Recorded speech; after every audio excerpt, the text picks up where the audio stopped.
So this is how your localhost console will look like. An introduction, getting started, some examples that they have off the shelf. The management part which will be working more. This is the deployment, some licensing, documentation, and deployment.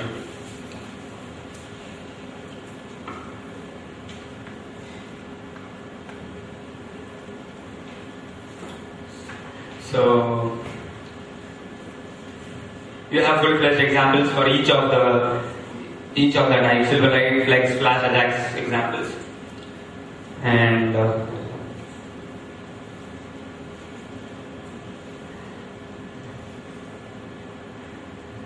I had created a class called I had created a assembly called add assembly, and once I copy it into the bin folder, it automatically came here. And this is the service written, and it has a method called calculate, or it has a method called hide identity. And this is the test drive. This is the test. Say this is the input. The input is the complex type, and it takes these simple types. This my identity is going to take these simple types. This was what I was talking about. It helps you to give inputs for complex type and get your output as complex type.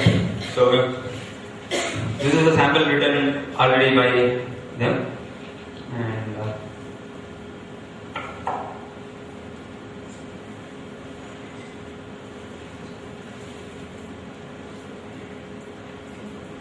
And I invoke it, and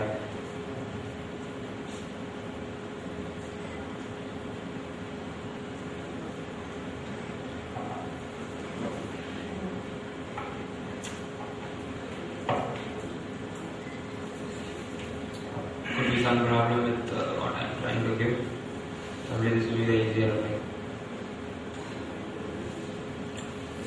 And I say what is the operation to be performed, and I say invoke, and I get the result. The same thing happens for your complex type also. And this is the code generation that you can do for your Flex, whichever framework you want, that framework. Your client-side code, you can copy this code to your presentation. Is it okay? In case of any queries, please feel free to stop me. This is a server-side configuration. This is a server-side configuration. This is how you given your channel, and this is the class that the channel is going to get configured. This is your endpoint. As I said before, this WebORB.asp is going to help you to get this request into the HTTP handler of WebORB, and this is the destination. You can give the destination. They also have an option of giving a generic destination where you don't say what is the source. All source will get cached into it. Once it goes into production, probably you will have to configure all this. This is the generic destination. You can configure the endpoint. You can say the different endpoint which you want to specify, and you just have to change it to RTMP to work in RTMP channel. And this is the service configuration. You can call it in two ways: ActionScript and MXML. This is how you call it. I think most of you guys are working in Flex for a long time, and I think it should be very much clear to you. They use generic destination. This generic destination is the name that comes from the config file. And you create an object, and you call a method, and you attach an event to it. The same thing happens here also. So this is the server and client side mapping. So you can do it in a variety of ways. You can say that this is the client side object, and this is the server side object. How should get mapped. And the code level, it is like you use client side. You just take care of this package. Package says client side. There is a client side here. This client side dot car, and they will say this is the remote class that it should get alias to. So this will help it to understand. When you generate code out of the WebORB, it will have all these features inbuilt. It will have pointed it properly for you. And this is you can customize it to any level, and I've just put up a couple of customization that is possible.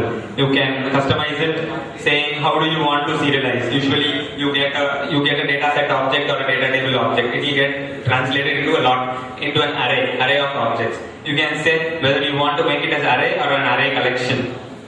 If you say no, it is array, and I think if you say yes, it is an array collection.